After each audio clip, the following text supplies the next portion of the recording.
సికింద్రాబాద్ తిరుమలగిరిలో 8 ఎకరాల భూ వివాదం రోజురోజుకు ముదురుతోంది. ఆ భూమిని ఎమ్మెల్యే గణేష్ ప్రైవేట్ వ్యక్తులకు ధారాదత్తం చేశానని బీఆర్ఎస్ శ్రేణులు ఎంఆర్ఓ కార్యాలయం వద్ద ధర్నా చేపట్టారు.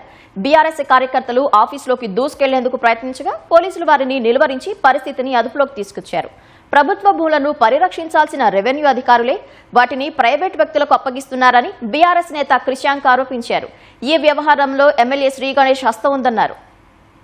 ఇంద్రమ్మ ఇల్లు నిర్మాణం చేస్తామని హామీ ఇచ్చిర్రు. కలెక్టర్ దగ్గరకు పోయినావు, నీకు ఆ రోజు బుద్ధి లేదా, ఆ రోజు తెలివి లేదా, ఆ రోజు నీకు సమాచారం కూడా కనీసం ఇవ్వలేదా, ఇక్కడ కూర్చున్న ఎంఆర్ఓ నీకు చెప్పలేదా? తర్వాత మంత్రి దగ్గరకు పోయినావు, రెవెన్యూ శాఖ మంత్రి దగ్గరకు పోయినావు, ఆనాడు కూడా 6,000 ఇంద్రమ్మ ఇల్లు అని చెప్పినావు. కానీ ఇవాళ షాపింగ్ మాల్ కోసం నీకు 5 కోట్లు రాగానే షాపింగ్ మాల్ కట్టేయడానికి 6,000 ఇంద్రమ్మ ఇల్లు వచ్చేదాన్ని అప్పచెప్పేసినావు ప్రైవేట్ కబ్జాదారులకు.